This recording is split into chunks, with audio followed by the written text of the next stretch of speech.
Hey guys, don't go anywhere. I'm about to give you the skinny on muscle confusion, how to create it in your workouts, and how to maximize those gains.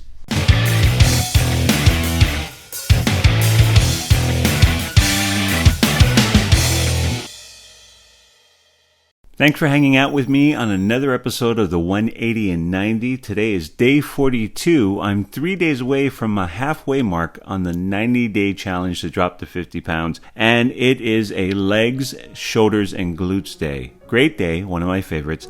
And we're going to talk about muscle confusion. There is a lot of confusion about muscle confusion, and we're going to clear that up right now. So I'd first like to say that muscle confusion can be created as small or as big as you want to make it in your workout. It can have a shift as simple as putting more repetitions into the exercises or more sets, or adding one extra exercise for the body part. You don't necessarily have to throw in a whole bunch of different body parts on different days and just really switch it up drastically, although that is a very severe form of muscle confusion. What I would stress is actually making small changes, keeping your body part workouts the same for at least 6 months to, if not 8 or 9 months, and then just making shifts and changes to the amount of sets, how heavy the weight you go, the amount of repetitions, and then the types of exercises. So in this workout with glutes, legs, and shoulders, I'm going to show you how I make muscle confusion different than the other days that I work these muscle groups. So for the big leg and glute exercises, I'm going to use a pause rep. You can see it in my first warm-ups with just the bar. I stay down just a beat longer. Next, I do a banded squat without the box, so I'm not sitting down, but I'm going down into the pit, into that parallel glute to the ground depth, and I pause for just a beat, if not a little bit longer. Then I come on up with no momentum and no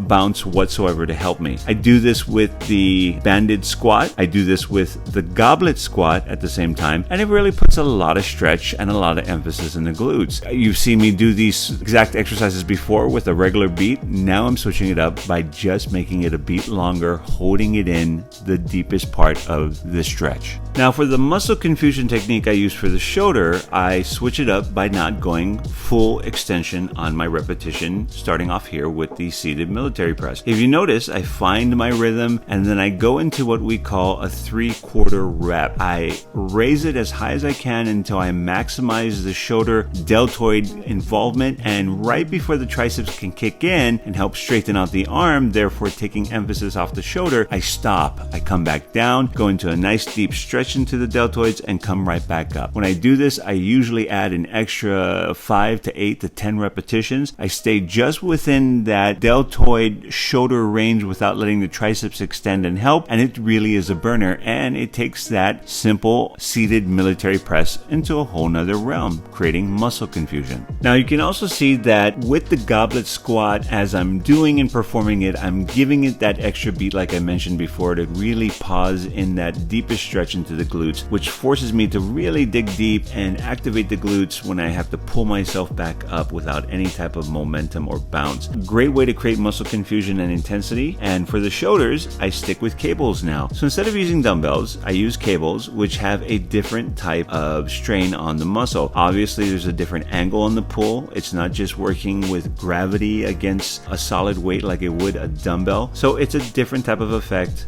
therefore again causing muscle confusion for my shoulders. Now the last leg exercise I do is a one-legged Turkish squat, and if you take a look at it, I'm not necessarily pausing at the bottom, but I am going through nice fluid methodical movements, minimizing any type of momentum and really getting a good squeeze in them. And frankly, if I was to pause at the bottom, I don't know if I'd be able to get back up. My legs are pretty toast at this point and it's feeling great. So as you can see, not a lot of huge changes that I did in order to create muscle confusion, but small ones that are really intense and really get huge benefits into your body from them. So guys, it looks like another late night at Functional Fitness, but I got in a great workout. It was a busy day.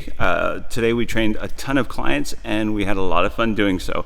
And remember, in order to create confusion, muscle confusion for your body to be able to adapt and grow stronger, it doesn't take a lot of changes. You can do small changes and then work your way up to bigger changes.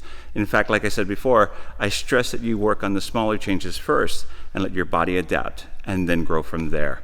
Guys, I hope you had a great time again on the 180 and 90. You have a great night, and I'll see you tomorrow right here. Take care.